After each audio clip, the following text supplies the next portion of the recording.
السلام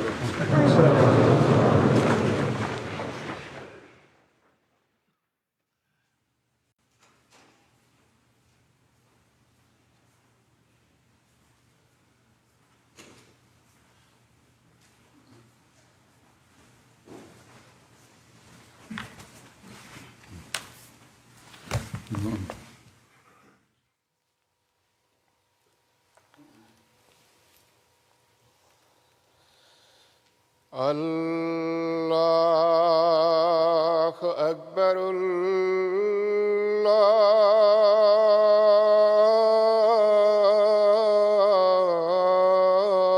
الله أكبر.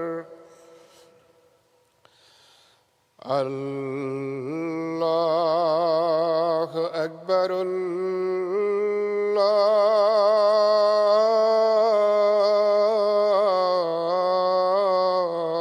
الله أكبر. أشهد أن لا إله إلا الله. أشهد أن لا إله إلا الله. أشهد أن محمدًا رسول الله.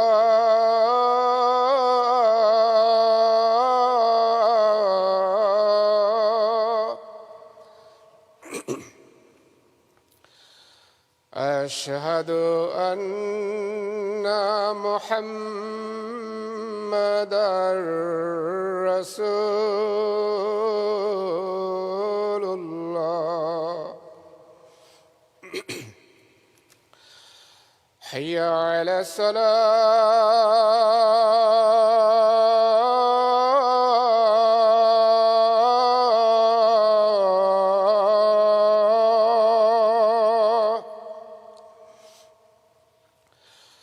حي على الصلاة.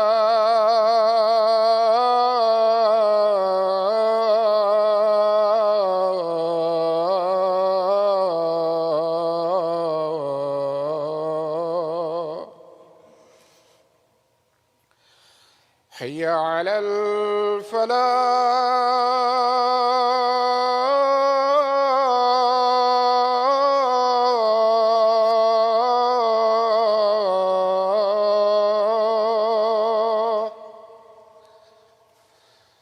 حي على الفلاح.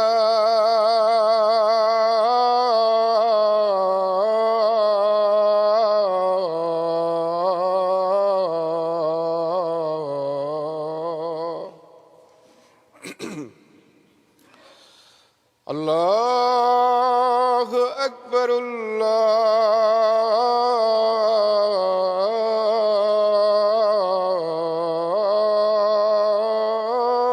الله أكبر. لا إله إلا الله.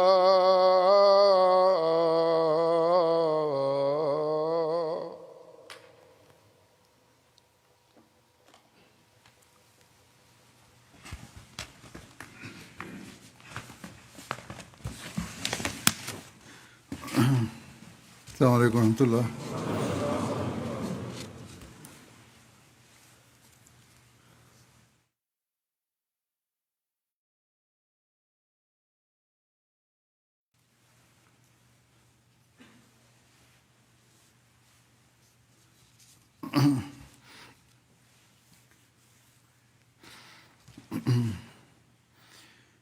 أشهد أن لا إله إلا الله وحده لا شريك له وأشهد أن محمدًا عبده ورسوله.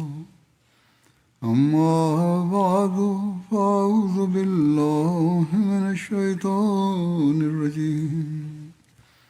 بسم الله الرحمن الرحيم. الحمد لله رب العالمين الرحمن الرحيم مالك يوم الدين إياك نعبد وإياك نستعين اهدنا الصراط المستقيم صراط الذين أنعمت عليهم غير المغضوب عليهم ولا الضالين আমিন। মহানবী সাল্লাল্লাহু আলাইহি ওয়াসাল্লামের পৃথিবীতে তৌহিদ প্রতিষ্ঠার জন্য গভীর বেদনা, চেষ্টা, প্রচেষ্টা এবং সাহস এবং শিরকের সকল দিক এর মোকাবেলায় এক সুদৃঢ় পাহাড়ের ন্যায় দণ্ডায়মান হওয়া এবং সকল জাতির শিরকের অবস্থা এবং তাদের শিরক সম্বলিত শিক্ষার বিরুদ্ধে সত্যতা সম্পর্কে আমরা পড়েছি। এ সম্পর্কে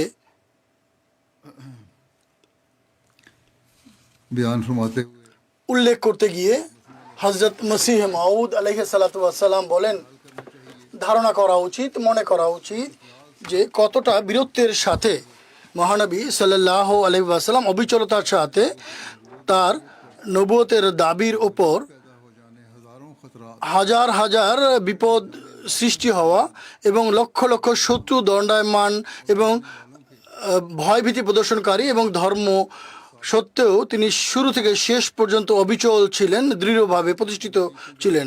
বিভিন্ন ধরনের বিপদ আপদ দেখেছেন এবং বিভিন্ন দুঃখ কষ্ট সইতে হয়েছে, যা সফলতা থেকে পুরোপুরি নিরাশ করে দেওয়ার মতো, এবং প্রতিনিয়ত এই বিপদ বেড়ে যাচ্ছিল, যার উপরে ধৈর্য ধারণ করলে কোনো জাগতিক উদ্দেশ্য বা লক্ষ্য অর্জন হওয়া কল্পনাও করাও সম্ভব নয়। কিন্তু নবুয়তের দাবির পর তিনি স্বয়ং মানুষ অর্থাৎ নিজের হাত থেকে তার নিজের যে লোকজন, নিজের যে যোগ্যতাটাও হারিয়ে ফেলে অনেক সময় মানুষ, আর একটি কথা বলে লক্ষ লক্ষ মতবিরোধ কিনে নিয়েছে আর হাজার হাজার বিপদাবলীকে নিজের মাথায় তুলে নিয়েছে। স্বদেশ থেকে বিতাড়িত হয়েছেন, হত্যা করার জন্য পশ্চাৎধাবন করা হয়েছে, ঘর বাড়ি আসবাবপত্র সব কিছু বিনষ্ট হয়ে গেছে, ধ্বংস হয়ে গেছে, বারবার বিষ প্রয়োগ করা হয়েছে। আর যারা তার হিতৈষী ছিলেন তারা তার শত্রুতে পরিণত হয়েছে, যারা বন্ধু ছিলেন তারা শত্রুতা করতে আরম্ভ করেছে। আর দীর্ঘদিন পর্যন্ত কষ্ট সহ্য করতে হয়েছে, তিক্ততা সহ্য করতে হয়েছে। তার সে সময় অবিচলতার সাথে প্রতিষ্ঠিত থাকা কোনো প্রতারকের কাজ নয়, কোনো মিথ্যাবাদীর কাজ নয়। তারপর এত বেশি অবিচলতা যে তৌহিদের শিক্ষা দিয়ে সকল জাতিকে এবং সকল দলকে এবং সমগ্র বিশ্বের লোকদেরকে যারা পৌত্তলিকতায় নিমজ্জিত ছিল তাদেরকে এক খোদার ইবাদতকারী বানিয়েছেন। যারা প্রতিমা পূজারী ছিল তাদেরকে প্রতিমা পূজা করতে বারণ করে সর্বপ্রথম তাদেরকে শত্রু বানিয়েছিলেন। ইহুদিদের সঙ্গেও তার মতবিরোধ দেখা দিয়েছে, কেননা তারা বিভিন্ন ধরনের মানুষ পূজা করত এবং পীর পূজা করত এবং অপকর্ম করতে বারণ করা হয়েছিল। হযরত মসিহ আলাইহিস সালাতু ওয়াস সালামকে মিথ্যা বলে প্রত্যাখ্যান করতে বারণ করা হয়েছিল, যার ফলে তাদের অন্তর্জ্বালা সৃষ্টি হয়। অর্থাৎ ইহুদিদেরকে ঈসা আলাইহিস সালাতু ওয়াস সালামকে কষ্ট দিয়ে বারণ করা হয়েছে এবং চতুর্দিক থেকে মানুষ তার শত্রু হয়ে যায় এবং সব সময় তাকে হত্যা করার জন্য ওত পেতেছিল।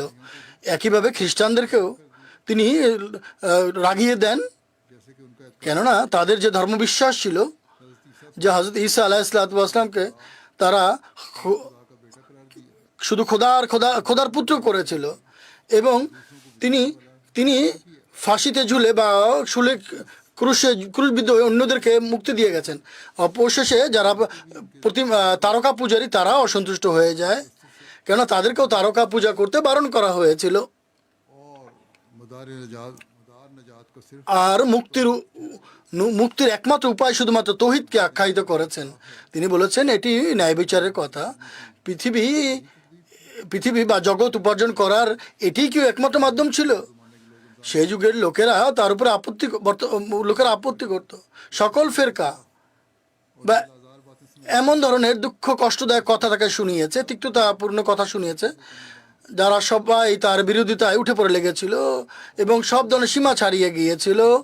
এবং যদি কিছুটা আশা প্রত্যাশা থাকতো বা কারো কোনো আক্রমণ প্রতিহত করার জন্য যদি কোনো শক্তি থাকতো, কিন্তু সবাইকে তিনি এমনভাবে প্রজ্বলিত করেন, রাগিয়ে তুলেন, যার ফলে তারা সবাই তাকে হত্যা করতে উঠে পড়ে লাগে। আজও এমনই হচ্ছে, ইসলাম বিরোধীরা মহানবী সাল্লাল্লাহু আলাইহি ওয়াসাল্লামের প্রতি এই অপবাদই আরোপ করে, কিন্তু ये इल्ज़ाम लगाते हुए सोचते नहीं। আপত্তি করার সময় তারা চিন্তা করে না যে নিজের লাভের জন্য কোনো মানুষ এই ধরনের বোকামি করে কি। তিনি বলেন, যুগের অবস্থা এমন ছিল যে যেভাবে তারা অনেককে মিথ্যাবাদী বলে প্রত্যাখ্যান করেছিল, অনেককে সত্যবাদী বলেছিল। যদি যুগের লোকের পিছনে অনুসরণই করতেন, তাহলে যেভাবে অনেককে মিথ্যা বলেছে, তাইলে আনন্দিত করার জন্য বা খুশি করার জন্য অনেকে সত্য বলে দিতেন, যাতে কিছু লোক বিরোধী হতো, আবার কিছু তার অনুকূলেও থাকতো।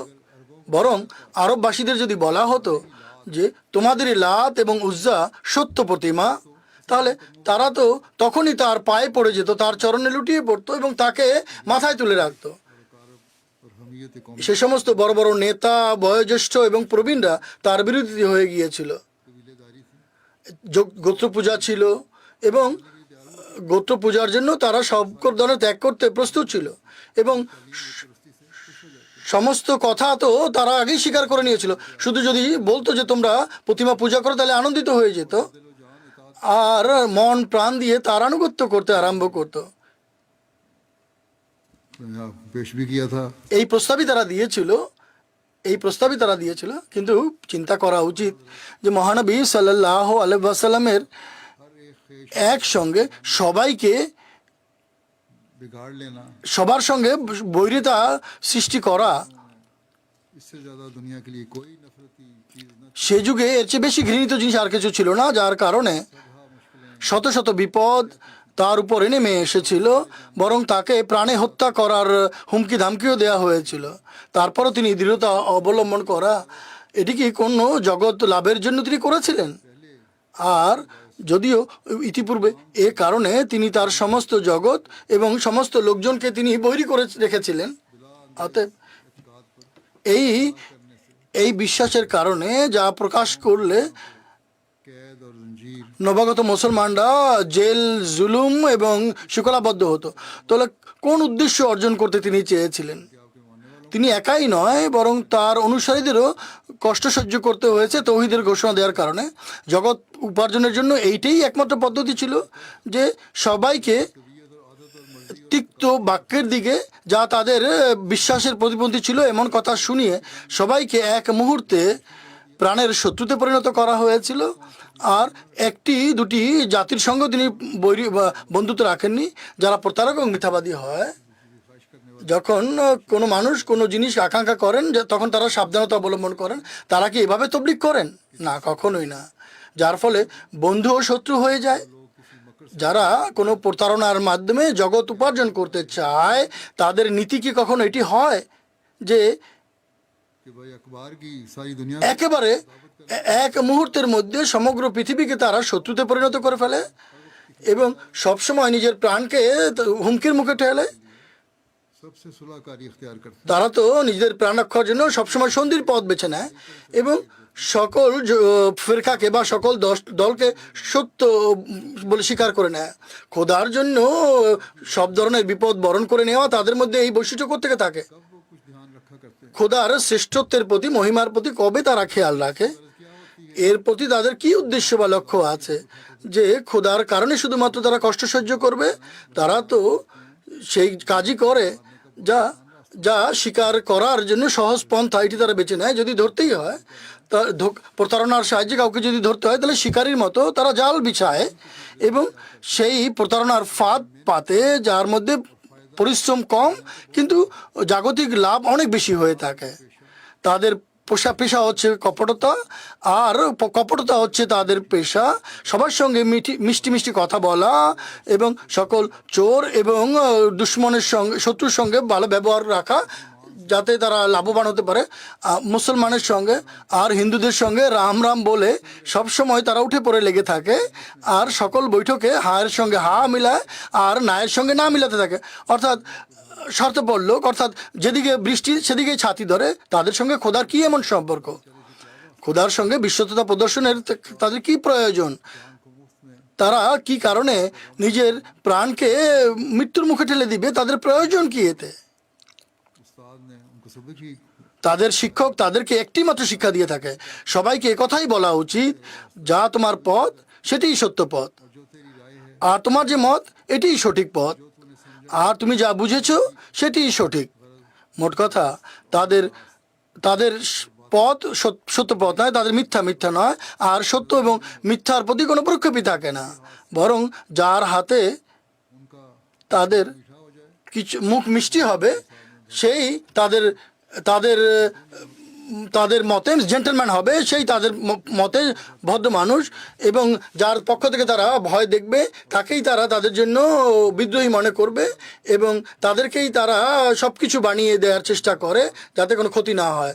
কিন্তু হযরত খাতামুল আম্বিয়া মহানবী সাল্লাল্লাহু আলাইহি ওয়াসাল্লাম এর প্রতি দৃষ্টিপাতে এই বিষয়টি অত্যন্ত স্পষ্ট এবং সুস্পষ্টভাবে উজ্জ্বল হয় যে মহানবী সাল্লাল্লাহু আলাইহি ওয়াসাল্লাম উন্নত মানের একতা এবং সুস্পষ্ট কথা এবং খোদার জন্য তিনি প্রাণ বিসর্জন করতে এবং খোদার সৃষ্টির জন্য তিনি ভালোবাসায় বিভোর ছিলেন এবং খোদার একত্ববাদ প্রতিষ্ঠার জন্য তিনি উঠে পড়ে লেগেছিলেন। খোদাকে লাভ করার আকাঙ্ক্ষা এবং খোদার জন্য বিভোর হয়ে এই বিষয়ের প্রতি সামান্যতম বিক্ষোভ করেননি।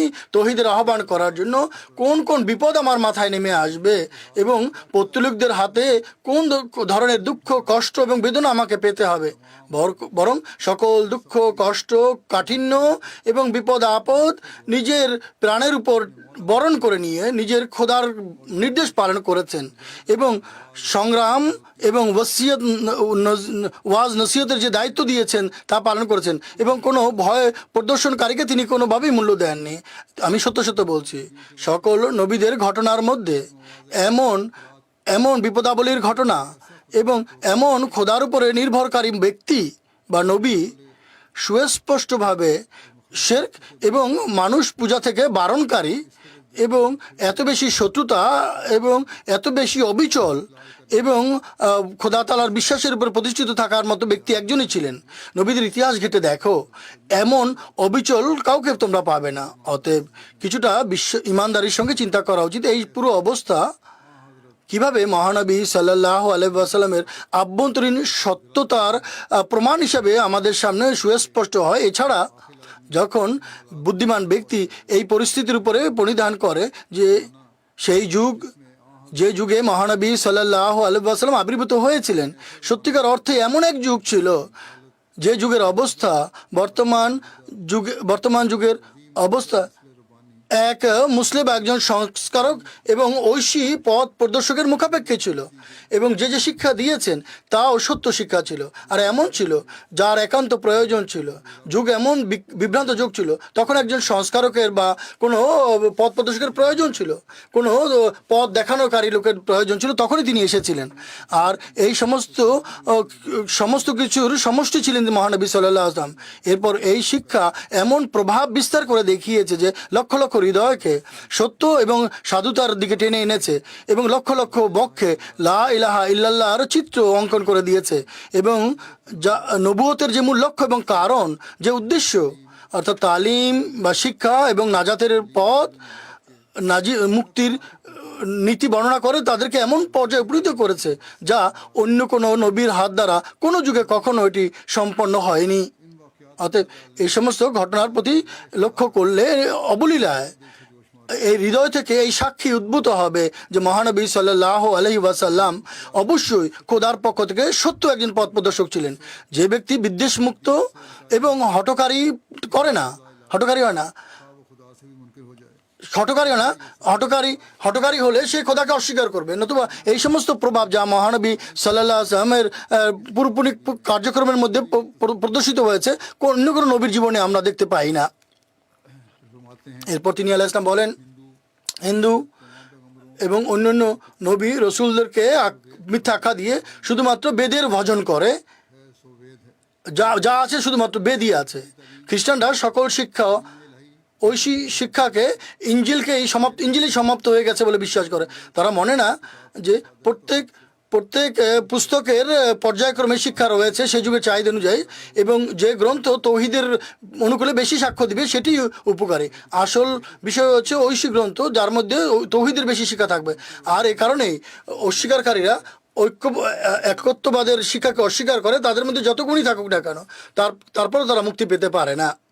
जामे सारे अखलाक उसमें मौजूद हों। তাদের মধ্যে যদি সমস্ত গুণ বৈশিষ্ট্য থাকে তারপরেও যদি তারা খোদার একত্ববাদকে অস্বীকার করে, খোদার দৃষ্টিতে তারা গ্রহণযোগ্য হবে না। তাই মানুষের চিন্তা করা উচিত তৌহিদ বা খোদার একত্ববাদ যা মুক্তির একমাত্র পথ কোন গ্রন্থের মাধ্যমে বিশ্বে সবচেয়ে বেশি প্রচারিত হয়েছে, প্রদর্শিত হয়েছে। আমাকে কেউ বলুক তো কোন দেশে বেদের মাধ্যমে খোদার একত্ববাদ প্রচারিত হয়েছে?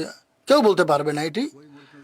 এমন কোনো দেশ আমরা দেখতে পাই না যেখানে ইঞ্জিলের মাধ্যমে তৌহিদের প্রচার হয়েছিল, বরং ইঞ্জিলের অনুসারীরা একত্ববাদকে মুক্তির পথ মনে করে না।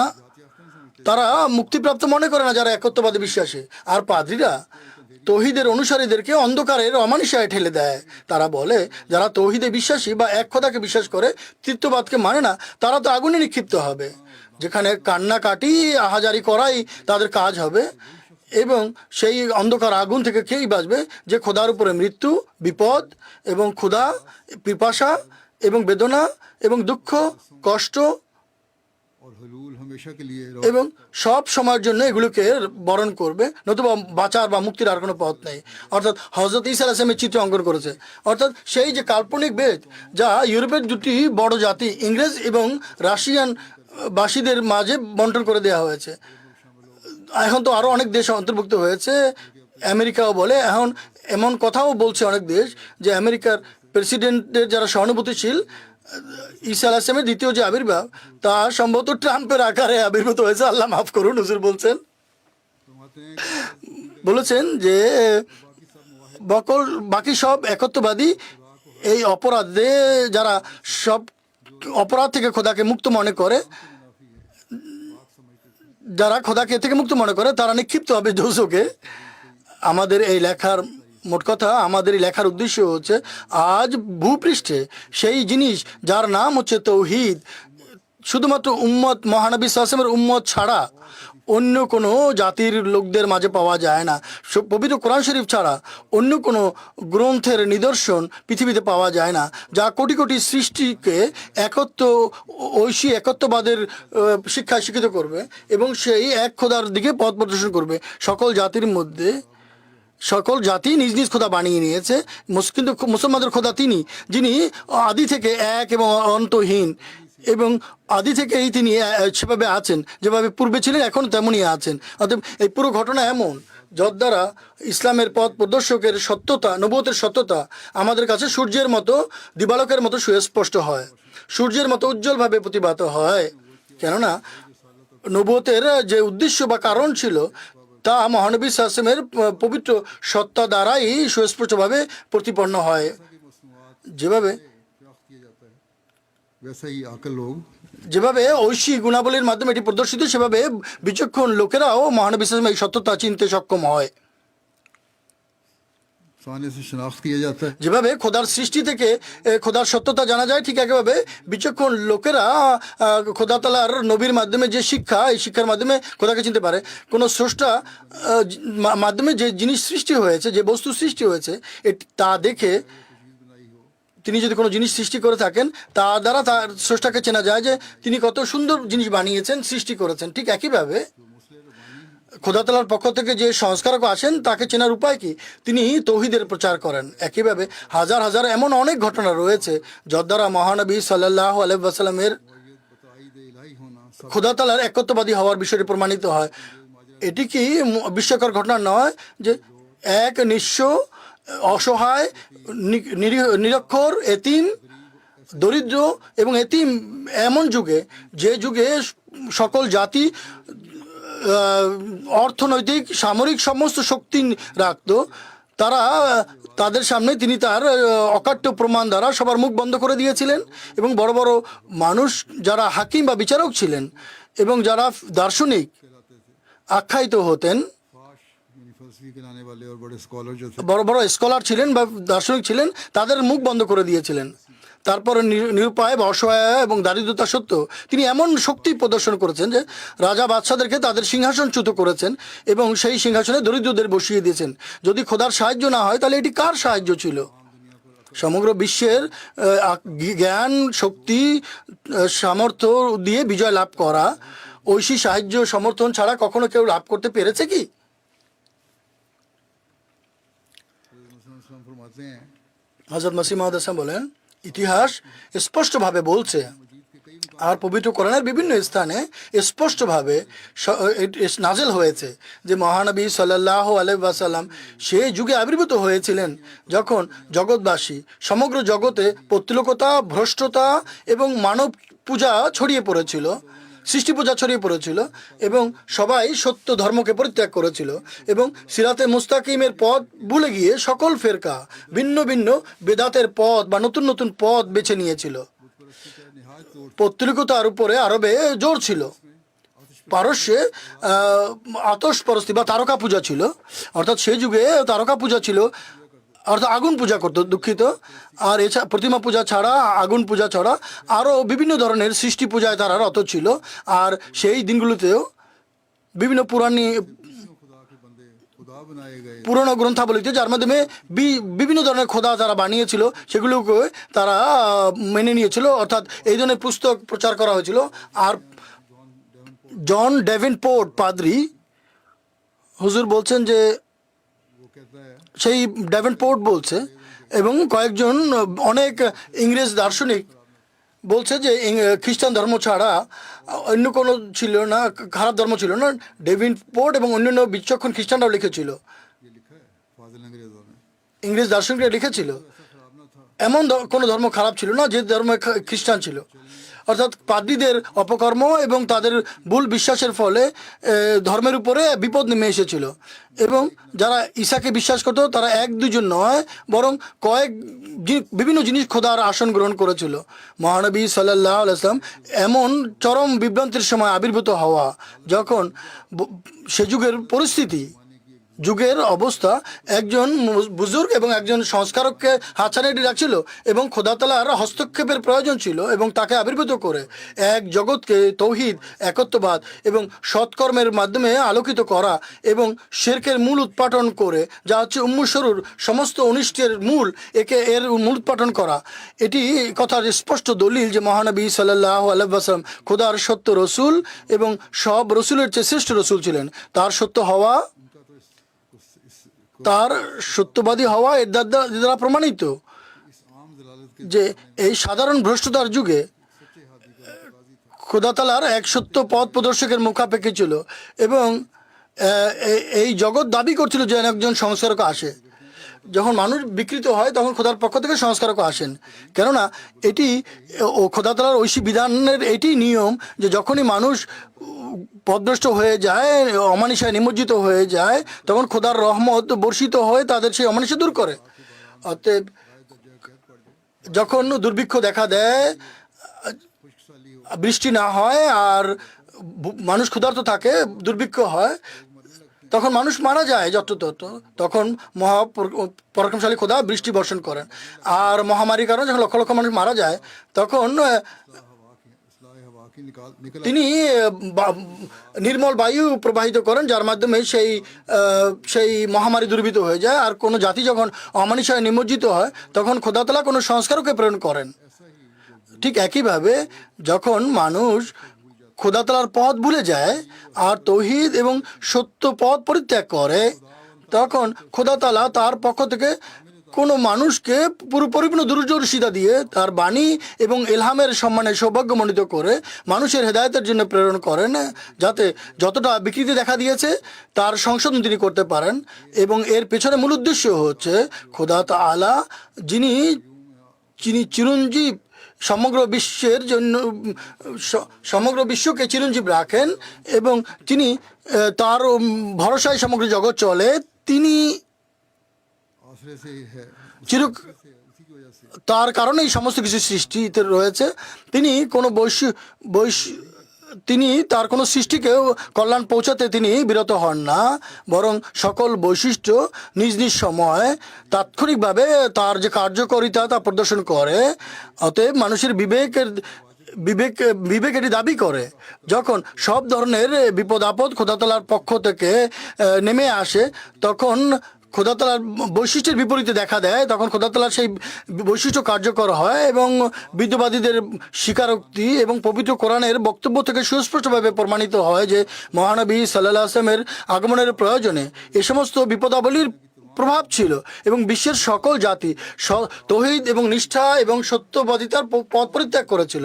এবং সকল জাতি জানে যে এই বিপদ আপদের যুগে এই বিপদ আপদকে দূর করার জন্য, সকল জগৎকে এই অমানুষতা থেকে মুক্ত করার জন্য, শিরক থেকে মুক্ত করার জন্য এবং সৃষ্টি পূজা থেকে মুক্ত করার জন্য এবং তৌহিদের উপর প্রতিষ্ঠা করার জন্য একমাত্র মহানবী সাল্লাল্লাহু আলাইহি ওয়াসাল্লাম এসেছিলেন, অন্য কেউ নেই। তৌহিদকে প্রতিষ্ঠা করার জন্য তিনি মানুষের হৃদয় জয় করেছেন, আর মহানবী সাল্লাল্লাহু আলাইহি ওয়াসাল্লাম খোদার পক্ষ থেকে সত্যিকার পথ প্রদর্শক বা হাদী ছিলেন। অতএব মহানবী সাল্লাল্লাহু আলাইহি ওয়াসাল্লাম সেই একমাত্র সত্তা যিনি তৌহিদকে সত্যিকার অর্থে বিশ্বের দরবারে প্রতিষ্ঠা করেছেন, মানুষের হৃদয়ে প্রতিষ্ঠা করেছেন। বিগত খুতবাগুলোতে বা সাম্প্রতিক খুতবাগুলোতে এ সম্পর্কিত আমি বিভিন্ন ঘটনা বর্ণনা করছি, বিভিন্ন রেওয়ায়েত বা উদ্ধৃতি বর্ণনা করেছি যে মহানবী সাল্লাল্লাহু আলাইহি ওয়াসাল্লাম কীভাবে তৌহিদের জন্য চেষ্টা করেছেন, এমন ঘটনা বর্ণনা করেছেন। এবং সেই যুগের দিকে যদি আমরা তাকাই তাহলে দেখতে পাই খোদা তাআলা স্বীয় প্রতিশ্রুতি অনুযায়ী তার এই যুগের দিকে তাকাই, আল্লাহ তাআলা তার প্রতিশ্রুতি অনুযায়ী তৌহিদ প্রতিষ্ঠার জন্য মহানবী সাল্লাল্লাহু আলাইহি ওয়াসাল্লাম নিষ্ঠাবান প্রেমিককে পাঠিয়েছেন। কেননা এই যুগে হযরত মির্জা গোলাম আহমদ কাদিয়ানী আলাইহিস সালাতু ওয়াস সালাম, যিনি প্রতিষ্ঠিত মসিহ এবং ইমাম মাহদী, তিনি মহানবী সাল্লাল্লাহু আলাইহি ওয়াসাল্লামের শিক্ষা এবং তার সুন্নতের ব্যবহারিক দৃষ্টান্ত ছিলেন এবং তার হৃদয়ই अपने आका की इत्तिबा তার মনিবের অনুসরণে অর্থাৎ আল্লাহ তাআলার তৌহিদ প্রচারের জন্য বেদনায় বিমূঢ় ছিল। সুতরাং আমরা তার রচনা সমগ্র এবং তার ব্যবহারিক জীবনে এর অনেক দৃষ্টান্ত দেখতে পাই। এর মধ্যে থেকে কয়েকটি ঘটনা আমি আপনাদের সামনে উপস্থাপন করছি।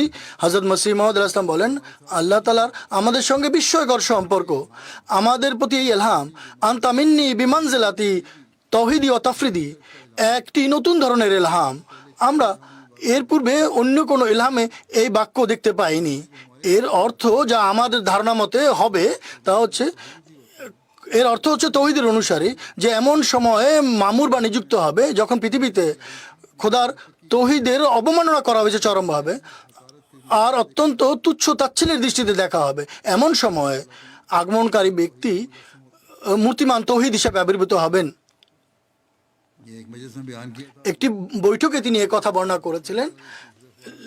এক পত্রিকা এভাবে লিখেছে, অন্য একটি পত্রিকা এভাবে বিস্তারিতভাবে লিখেছেন যে তিনি বলেছিলেন সেই ব্যক্তি, যে ব্যক্তি মামুর, তাকে তৌহিদের পিপাসার নিবারণের জন্য এমনভাবে পাঠান জানে তৌহিদের যে মূল উদ্দেশ্য এটি প্রতিষ্ঠার জন্য তিনি মূর্তিমান তৌহিদ হয়ে যান। মানুষের পিপাসা নিবারণের জন্য তার ওঠা বসা, তার চলাফেরা এবং তার কথা এবং কাজের মধ্যে তৌহিদের যে ঘ্রাণ পাওয়া যায়, তৌহিদের দিক পাওয়া যায়। তিনি বলেন যে প্রত্যেক ব্যক্তি নিজের একটা লক্ষ্য নির্ধারণ করে, উদ্দেশ্য নির্ধারণ করে, কিন্তু সেই ব্যক্তির উদ্দেশ্য অর্থাৎ যিনি আল্লাহ তাআলার ভালোবাসায় বিভোর, তার উদ্দেশ্য এবং লক্ষ্য হয় আল্লাহ তাআলার তৌহিদ, আল্লাহ তাআলার একত্ববাদ। তিনি আল্লাহ তাআলার তৌহিদকে তিনি তার প্রত্যেক কথা এবং তার প্রত্যেক কাজের মাধ্যমে ফুটিয়ে তোলার চেষ্টা করেন এবং নিজের সমস্ত প্রয়োজনকে পিছনে ফেলে দেন। একইভাবে প্রত্যেক ব্যক্তি নিজ নিজ লক্ষ্য এবং উদ্দেশ্য নির্ধারণ করে থাকে, একটা গন্তব্য থাকে এবং সেই গন্তব্যে পৌঁছতে চায়, কিন্তু আল্লাহ তাআলার অধিকারে থাকে সব কিছু। তিনি যদি চান তাকে পৌঁছে দেন তার গন্তব্যে, অথবা প্রতিমধ্যেই তার জীবন বা ভবলীলা সাঙ্গ হয়।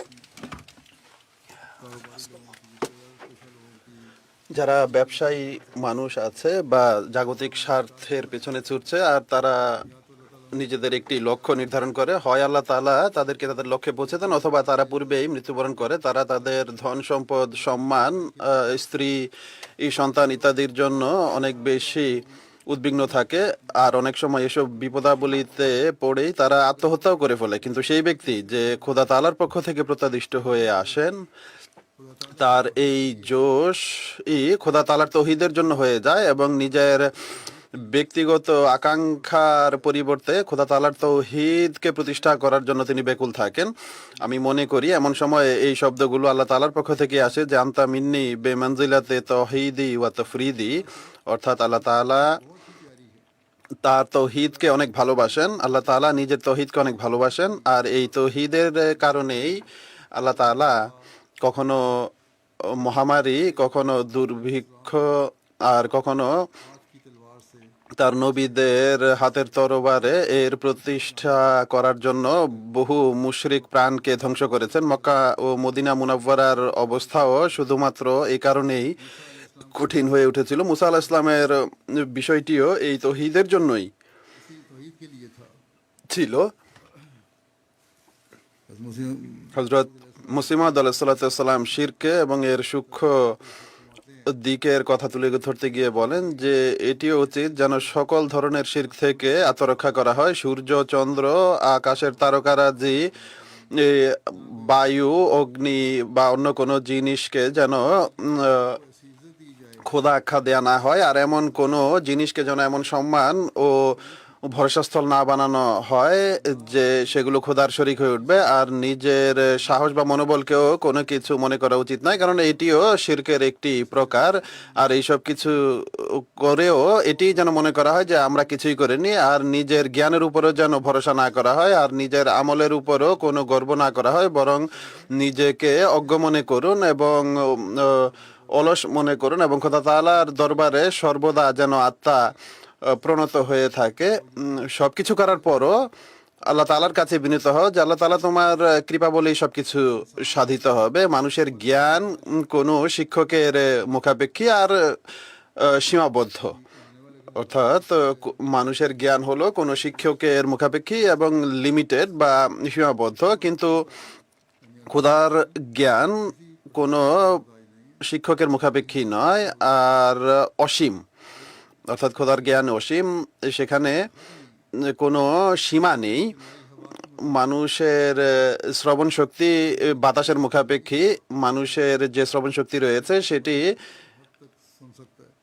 এক সীমা পর্যন্তই শুনতে পারে এবং বাতাসের মুখাপেক্ষী, কিন্তু খোদা তাআলার শ্রবণ শক্তি এই ব্যক্তিগত শক্তি বলে, আর তা কোনো সীমাবদ্ধ নয়। মানুষের দৃষ্টিশক্তিও আলোর মুখাপেক্ষী এবং সীমাবদ্ধ, কিন্তু খোদা তাআলার দৃষ্টিশক্তি তেমন নয়, এটি অসীম।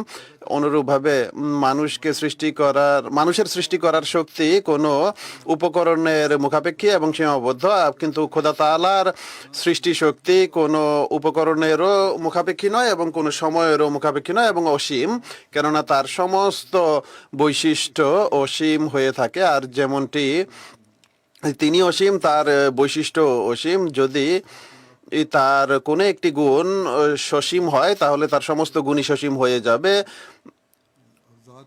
আর তিনি তার সত্তার ন্যায় সমস্ত গুণাবলিতেও অসীম। এটি প্রকৃত তৌহিদ যা পবিত্র কোরআন আমাদের শিখিয়েছে, যা হলো আমাদের ইমানের ভিত্তি। আজকালকার প্রভাবাধীন কতক বালকের হৃদয়ে এই প্রশ্ন আসে যে আল্লাহ তাআলাকে কে সৃষ্টি করেছে, আল্লাহ তাআলা কোথা থেকে এসেছেন। বড়রা হয়তো বা তাদেরকে বলেন বা নিজেই তাদের মনে এই প্রশ্ন জাগে হয়তো বা, কিন্তু তো তাদের জেনে রাখা উচিত যে আল্লাহ তাআলার গুণাবলী হলো এই, এবং সেগুলো অসীম এবং সর্বদা তিনি এমনই থাকবেন।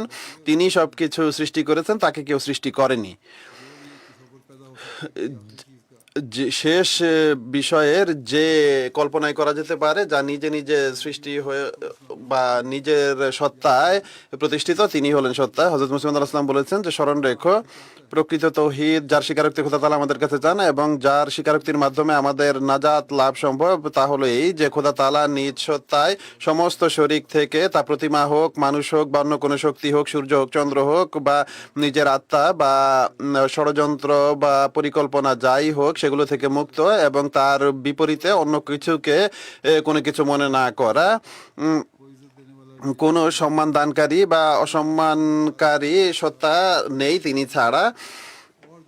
আর দ্বিতীয়ত, নিজের ভালোবাসা তার জন্যই নির্ধারিত করা, নিজের সব কিছু তাকেই মনে করা, নিজের হৃদয়কে তার দিকে ধাবিত করা, এবং অতএব কোনো তৌহিদ এই তিনটি বিষয় ছাড়া পরিপূর্ণ হতে পারে না। প্রথমত, সত্তার দিক থেকে তৌহিদ হলো, তার বিপরীতে অন্য সমস্ত উপকরণ বা সমস্ত সত্তাকে তুচ্ছ জ্ঞান করা, অর্থাৎ সেগুলো ধ্বংস হয়ে যাবে। আর সবকিছুকে এই নশ্বর মনে করা, সবকিছুই নিজে নিজে ধ্বংস হবে এবং সেগুলো মিথ্যা, তার বিপরীতে সেগুলোর নিজস্ব কোনো স্বকীয়তা নেই। আর দ্বিতীয়ত, তার গুণের দিক থেকে তাকে সর্বোচ্চ জ্ঞান করা, আর তার যে সকল গুণাবলী থেকে মানুষ উপকৃত হয় সেগুলো তারই হাতের একটি ব্যবস্থা हाथ का एक निज़ाम यकीन करना। বলে জ্ঞান করা। অর্থাৎ কোনো আমেরিকা নেই, কোনো ইসরায়েলও নেই এবং পৃথিবীর অন্য কোনো বড় শক্তিও নেই, বরং শুধুমাত্র খোদা তাআলার শক্তি মূল। এই বিষয়টিকে যদি মুসলমানরা বুঝে নেয় তাহলে নিশ্চিত তাদের সফলতা লাভ সম্ভব। তৃতীয়ত, নিজের ভালোবাসা এবং সততা ও নিষ্ঠার দিক থেকে তৌহিদ, অর্থাৎ ভালোবাসা वगैरह शियार अबूदियत में এবং আল্লাহ তাআলার ইবাদতের ক্ষেত্রে আল্লাহ তাআলার সাথে কাউকে শরীক না করা। যেভাবে আল্লাহ তাআলার প্রতি ভালোবাসা থাকা উচিত, তেমন ভালোবাসা যেন অন্য কারো প্রতি না থাকে। এরপর তিনি বলেন যে এখন এই যুগে যখন খোদা তাআলা দেখেছেন যে পৃথিবী পঙ্কিল হয়ে উঠেছে এবং সবাই শিরকের পথ অবলম্বন করেছে, আর 40 কোটির অধিক মানুষ পৃথিবীতে এমন রয়েছে যে এক দুর্বল ব্যক্তিকে তাদের খোদা বানিয়ে নিয়েছে। 40 কোটির সংখ্যা ছিল সেই যুগে ইহুদিদের। আর একই সাথে মদ্যপান এবং অন্যান্য পঙ্কিলতা তাদের জীবনের প্রভাব বিস্তার করেছে। তখন খোদা তাআলা আমাকে এই কাজের জন্য দাঁড় করিয়েছেন যেন আমি তাদের সংশোধন করি। অতএব এখন পর্যন্ত আমার হাতে 1 লাখ পর্যন্ত মানুষ এসব মন্দ থেকে তওবা করেছে। এটি হলো তখনকার কথা যখন তিনি এই কথা লিখছেন। এখন তো আল্লাহ তাআলার কৃপায় কোটি কোটি মানুষ তার জামাতের অন্তর্ভুক্ত হয়েছে। আর নিদর্শনের উল্লেখ তিনি করেন যে 150-র অধিক নিদর্শন প্রকাশিত হয়েছে, যার এই দেশে কয়েক লক্ষ মানুষ সাক্ষী রয়েছে। আর আমি প্রেরিত হয়েছে যেন পৃথিবীতে পুনরায় তৌহিদকে প্রতিষ্ঠা করি আর মানুষের পূজা এবং পাথরের পূজা থেকে মানুষকে মুক্ত করে এক খোদার দিকে তাদেরকে ধাবিত করি এবং অভ্যন্তরীণ পবিত্রতা এবং সততার প্রতি তাদের মনোযোগ আকর্ষণ করি। অতএব আমি দেখি যে মানুষের মাঝে এক বিপ্লব সৃষ্টি হয়েছে আর হাজার হাজার মানুষ আমার হাতে তওবা করে যাচ্ছে। আর আকাশ থেকে এমন বায়ু প্রবাহিত হচ্ছে যে এখন তৌহিদ অনুযায়ী মানুষের প্রকৃতি হয়ে উঠছে। আর স্পষ্টভাবে বোঝা যাচ্ছে যে খোদা তাআলার ইচ্ছা হলো মানুষের পূজাকে পৃথিবী থেকে দূর করে দেয়া। এই উদ্দেশ্য পূর্ণ করার জন্য বহু উপকরণ আল্লাহ তাআলা সৃষ্টি করেছেন। আল্লাহ তাআলা আমাদের সেসব উপকরণ দান করেছেন আর এর মাধ্যমে আমরা তবলিগও করি। আর প্রত্যেক আহমদীর কাজ হলো এই তৌহিদকে প্রতিষ্ঠা করার জন্য পূর্ণ চেষ্টা করা। তিনি বলেন যে যখন আমাদেরকে প্রশ্ন করা হয় যে মূর্তি পূজার সংজ্ঞা কি আর তাদেরকে কোন জিনিস মূর্তি পূজাকারী বানায়, তাদের জানা উচিত যে ইবাদত এবং বিশ্বাসের ফল আর মূল ইবাদত হলো খোদা তাআলা এক এবং আল্লাহ তাআলা তার বৈশিষ্ট্যের ক্ষেত্রে সর্বদা প্রতিষ্ঠিত, অর্থাৎ তার গুণ কখনো পরিবর্তিত হয় না বা তার সেখানে কোনো পরিবর্তন ঘটা সম্ভব নয়। আর তার কোনো সূচনাও নেই এবং কোনো সমাপ্তিও নেই। প্রকৃত খোদা অনাদি অনন্ত,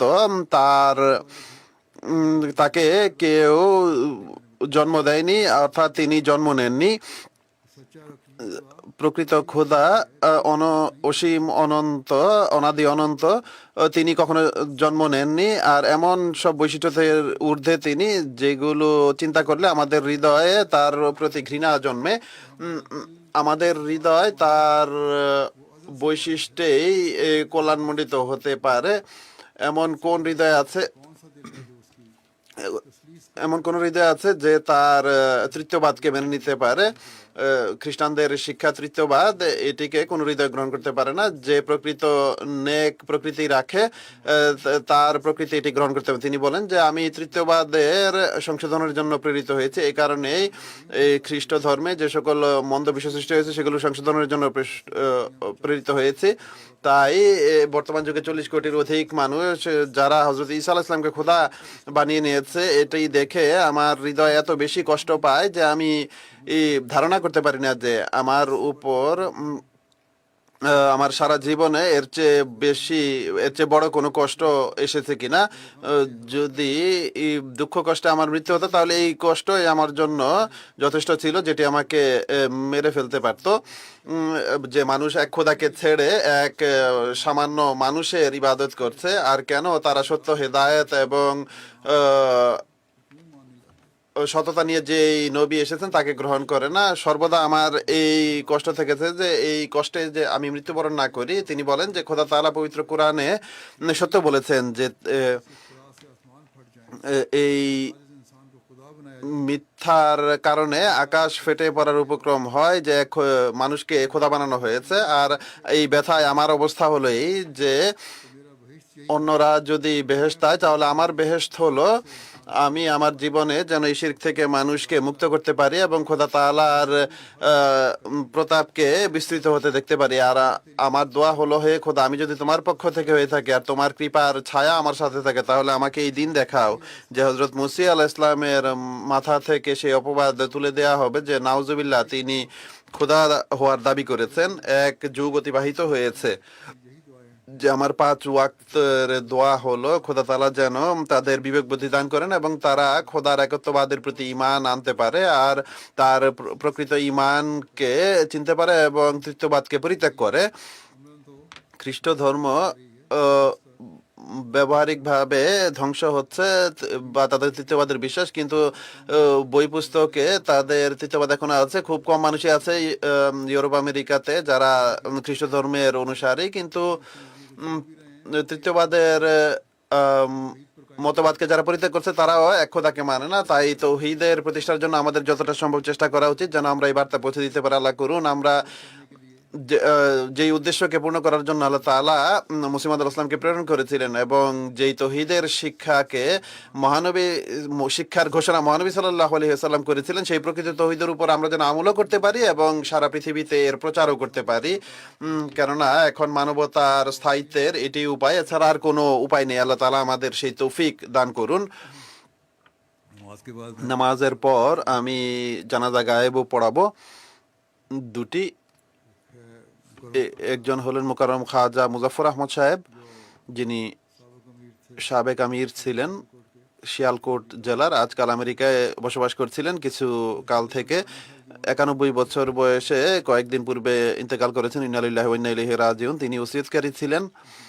তার কন্যা হাফসা হাই লিখেছেন যে শৈশব থেকেই তার জীবনকে জামাতের সেবায় নিষ্ঠা এবং বিনয়ের সাথে আমরা অতিবাহিত হতে দেখেছি। খিলাফতের প্রতি তার একান্ত বিশ্বস্ততা ছিল। এটি তার উল্লেখযোগ্য বৈশিষ্ট্য ছিল যা তার সন্তান সন্ততি এবং পরিবারের সদস্যদের হৃদয়েও খিলাফতের প্রতি বিশ্বস্ততা সৃষ্টি করার ক্ষেত্রে এক মৌলিক ভূমিকা পালন করেছে। আর এটি বাস্তবতাও।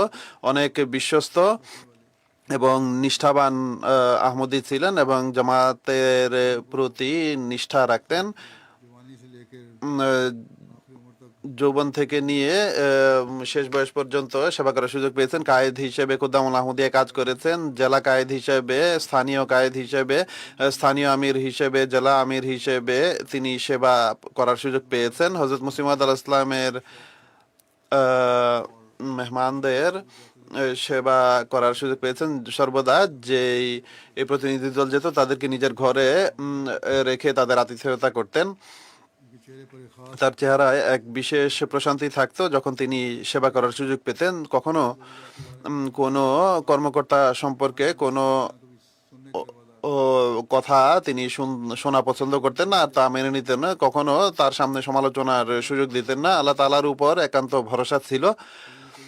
কখনো কোনো পরীক্ষা আসলে জামাতি সেবা হোক বা ব্যক্তিগত জীবনে হোক, সর্বদা পুরো মনোযোগ তার দোয়ার প্রতি রেখেছেন আর আল্লাহ তাআলার উপর পূর্ণ ভরসা করেছেন। তার কন্যা বলেছেন যে আর আমরা সর্বদা দেখেছি যে অধিকাংশ সময় আল্লাহ তাআলা তার পূর্ণ সাহায্য করেছেন এবং তার দোয়া গৃহীত হয়েছে। আর নিজের মাতারও অনেক সেবা করেছেন। অসুস্থ অবস্থায় দীর্ঘকাল তিনি তার সেবা করেছেন একান্ত ধৈর্য এবং ভালোবাসার সাথে। তার শোকসন্তপ্ত পরিবারে স্ত্রী ছাড়া 3 কন্যা এবং দহিত্রী রয়েছে। আল্লাহ তাআলা তার সাথে কৃপার আচরণ করুন। অনুরূপভাবে ব্যবস্থাপনার দিক থেকেও अमीर जिला थे तो हर আমির জেলা আমির ছিলেন, তো প্রতিটি জামাতের বিষয়ে তিনি জানতেন।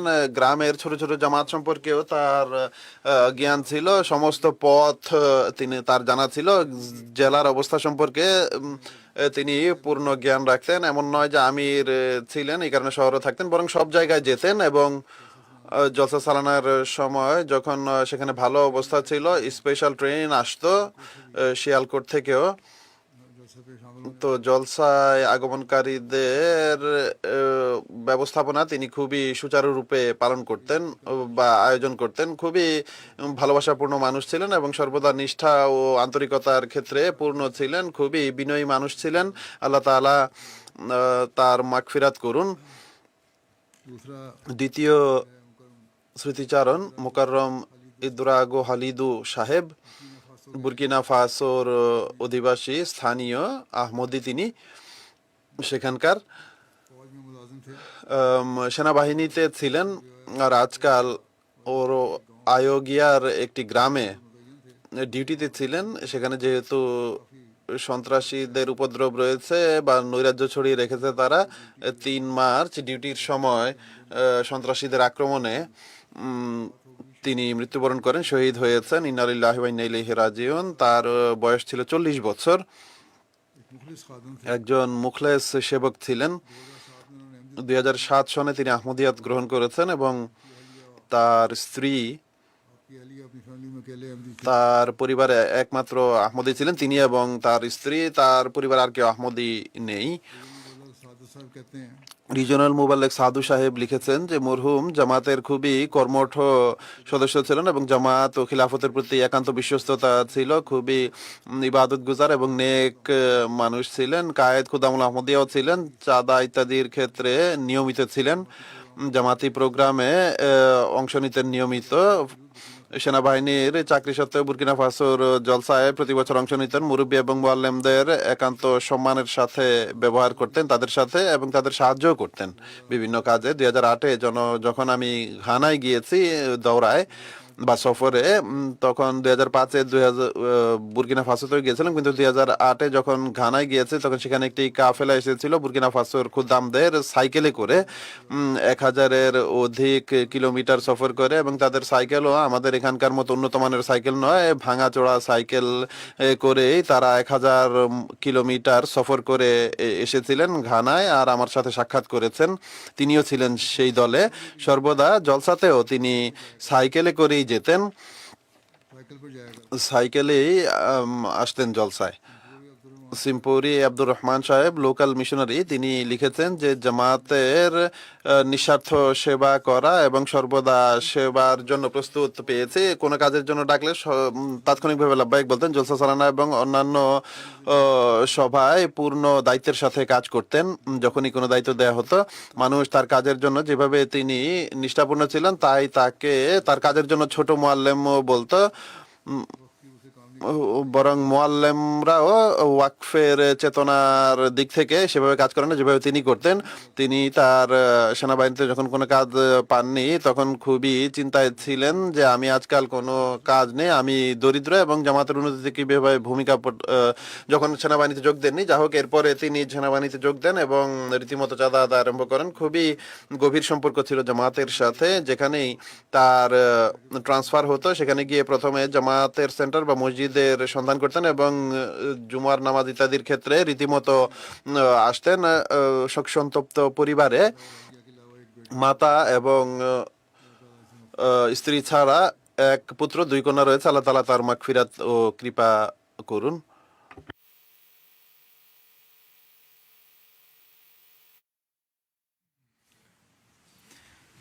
الحمد